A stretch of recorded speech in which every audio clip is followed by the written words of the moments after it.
হামের 15 lakh dose টিকা পেল বাংলাদেশ। এছাড়া টিটেনাস ও ডিপথেরিয়ার 90,000 টিকা পাওয়া গেছে বলে জানিয়েছেন স্বাস্থ্যমন্ত্রী সরদার মোহাম্মদ সাখাওয়াত হোসেন। হযরত শাহজালাল আন্তর্জাতিক বিমানবন্দরে হাম রুবেলা টিকাসহ বিভিন্ন টিকার নতুন চালান গ্রহণ শেষে তিনি জানান, আগামী 10 মের মধ্যে হামসহ বিভিন্ন ধরনের 1,08,00,000 ডোজ টিকার চালান দেশে পৌঁছবে। হাম ও হামের উপসর্গে এ পর্যন্ত 300-রও বেশি শিশুর মৃত্যুতে খালি হয়েছে মায়ের বুক। চলমান হাম রুবেলা টিকাদান ক্যাম্পেইনে 5 মে পর্যন্ত টিকা পেয়েছে 1,68,00,000 শিশু। বুধবার দুপুরে ঢাকার হযরত শাহজালাল আন্তর্জাতিক বিমানবন্দরে হাম রুবেলা সহ বিভিন্ন টিকার নতুন চালান আসে।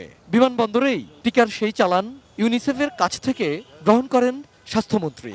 হাম ভ্যাকসিনের 15 লাখ ডোজ, 90,000 টিডি টিটেনাস অ্যান্ড ডিপথেরিয়ার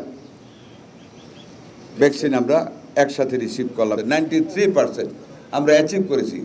আগামী 2-4 দিনের ভিতরে আমরা 100% টার্গেট অ্যাচিভ করে ফেলব।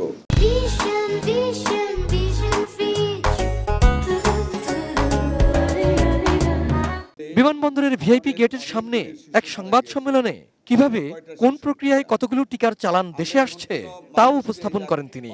এখন আমাদের প্রত্যেক সপ্তাহে একটার পর একটা ডেলিভারি আসবে। আগামী 10 মে আমরা 1,08,00,000 ডোজ এমআর, টিডি, BCG, TCB, BOPP and penta vaccine দেশে পৌঁছবে। আমাদের ভ্যাকসিনের কোনো রকম ঘাটতি নেই, স্টক ঘাটতি পড়ার কোনো সম্ভাবনা নেই। এ সময় গণমাধ্যম কর্মীদের প্রশ্নের জবাবে হাম মোকাবেলায় সরকারের নেওয়া পদক্ষেপগুলো তুলে ধরে ডক্টর ইউনূস সরকারের বিরুদ্ধে অভিযোগ আনেন স্বাস্থ্যমন্ত্রী। শর্টেজ অফ ভ্যাকসিন, যেটার জন্য বিগত সরকাররা দায়ী, তারা শূন্য স্টক রেখে গেছে, কোনো ভ্যাকসিন কালেক্ট করেনি। এইগুলি সকলগুলির অ্যাকুমুলেটেড অ্যাডভার্স ইফেক্টটা আমাদের উপর পড়েছে। আমরা ঢাকা মেডিকেল অডিটোরিয়ামের সাথে অলরেডি 20 শয্যা বিশিষ্ট সেনাবাহিনী থেকে আরেকটা mobile hospital including air condition সহ আমরা রেডি করে রেখেছি। পরে ইউনিসেফের প্রতিনিধি রানা ফ্লাওয়ার্স জানান, বাংলাদেশে দ্রুত টিকা পৌঁছানো এবং তা শিশুদের মধ্যে বিতরণ করা গুরুত্বপূর্ণ অর্জন।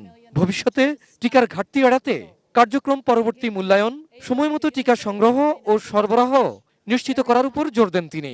To know that those vaccines are going to reach children and protect children from deadly diseases is an enormous relief for us, but I can only imagine the relief for the parents. Abul Kalam Azad, ATN news, Dhaka.